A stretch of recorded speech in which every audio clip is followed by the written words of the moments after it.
Anak-anak, sekarang kita masuk ke pelaksanaan demokrasi Pancasila. Pelaksanaan demokrasi Pancasila di negara kita ini ada dua, yaitu pelaksanaannya bisa dilaksanakan secara langsung dan secara tidak langsung. Kalau langsung itu berarti rakyat itu langsung menetapkan sendiri, langsung memilih sendiri. Contohnya yaitu pemilihan presiden. Itu kan rakyat langsung nyoblos dewe gitu, nyontreng sendiri gitu kan. Saya milih presiden ini, mau dipengaruhi siapapun enggak akan bisa itu. Karena ketika pemilihan itu kan berada di bilik yang rahasia, yang tidak boleh diketahui siapapun. Jadi ketika misalnya kampanye ikut ngalor ngidul, nanti saya milih ini ya gitu. Tapi di dalam kenyataannya ketika nanti seseorang itu berada di bilik akan nyontreng siapapun, itu adalah sesuai dengan keinginan orang itu sendiri.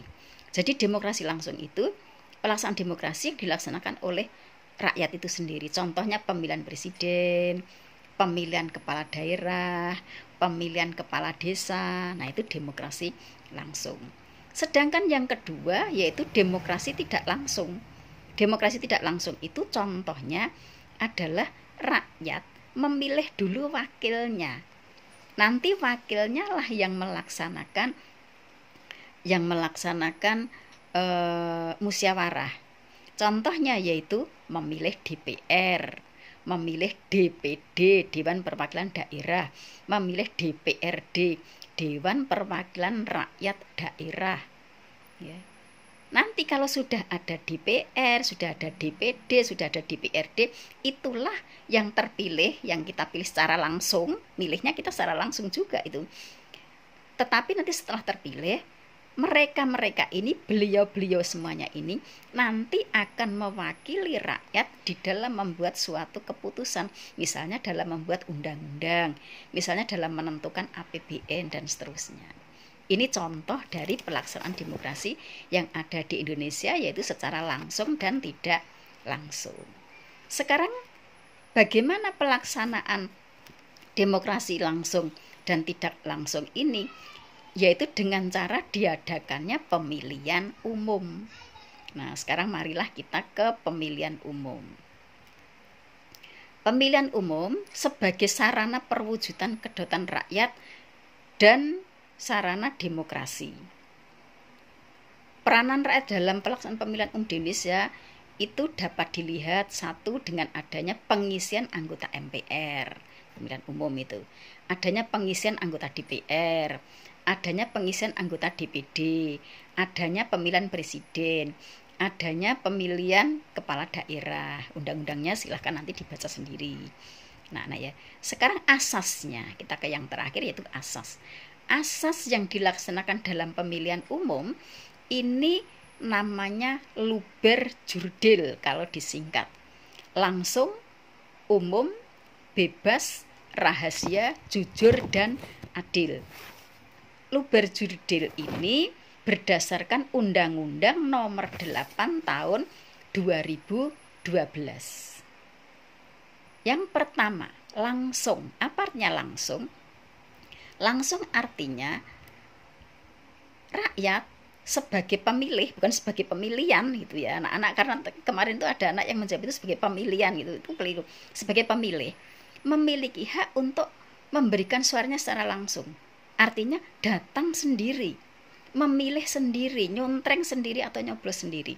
Itu namanya langsung. Nah, di gambar itu ada gambar ya.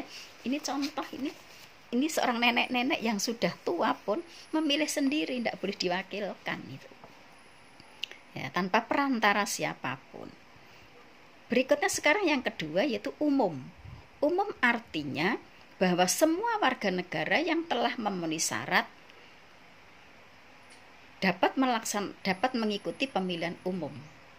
Ya, secara umum, bisa dilakukan secara umum. Siapapun warga negara Indonesia yang sudah memenuhi syarat dapat mengikuti pemilihan umum. Tidak ada perbedaan jenis kelamin, tidak ada perbedaan suku, tidak ada agama dan lain sebagainya. Sekarang yang ketiga yaitu bebas. Bebas artinya sebagai pemilih kita bebas mau memilih apapun. Ya, milih siapa, wakil kita siapa yang akan kita pilih, ini kita memiliki kebebasan, tidak boleh dipaksakan. Tidak boleh memaksakan anak-anak. Siapa yang sampai berani memaksakan, nanti kalau misalnya kita tidak terima gitu ya, kita laporkan pada pihak yang berwajib, itu bisa terkena sanksi. Kalau tidak salah ya, ini sanksinya tuh sampai dihukum sampai 1 tahun dalam hal apapun.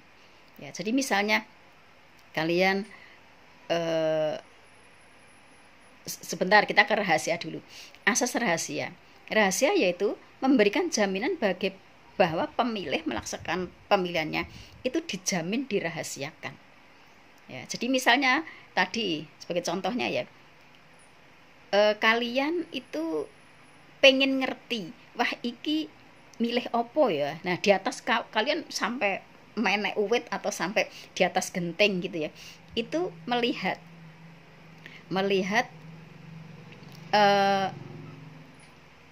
gentengnya dibuka gitu, tuh melihat dari atas, wah ini milih ini, wah ini milih ini, ingin tahu rahasia yang semacam itu kalau ada yang tidak terima bisa dilaporkan dan akan dijatuh hukuman kalau tidak salah itu sampai 1 tahun. Nanti kalian boleh membuka undang-undangnya, saya belum membuka ini, hanya saya pernah membacanya itu selama 1 tahun. Itu namanya rahasia. Jadi di dalam memilih tidak boleh dipengaruhi siapapun, tidak boleh, harus dirahasiakan. Sekarang jujur artinya di dalam penyelenggara pemilihan umum, petugas-petugasnya dan lain baik itu petugas maupun pemilihnya harus sama-sama jujur. Tidak boleh memanipulasi data atau apa, itu tidak boleh. Kemudian adil artinya setiap pemilih itu harus diperlakukan secara adil. Oleh siapa? Oleh panitia penyelenggara itu. Dia harus diperlakukan secara adil, tidak boleh dibeda-bedakan gitu ya. Itu namanya adil. Saya rasa cukup dulu anak-anak untuk materi kita minggu ini ya. Marilah kita tutup bersama-sama dengan berdoa sesuai dengan agama kita masing-masing. Berdoa mulai. Berdoa selesai. Assalamualaikum warahmatullahi wabarakatuh.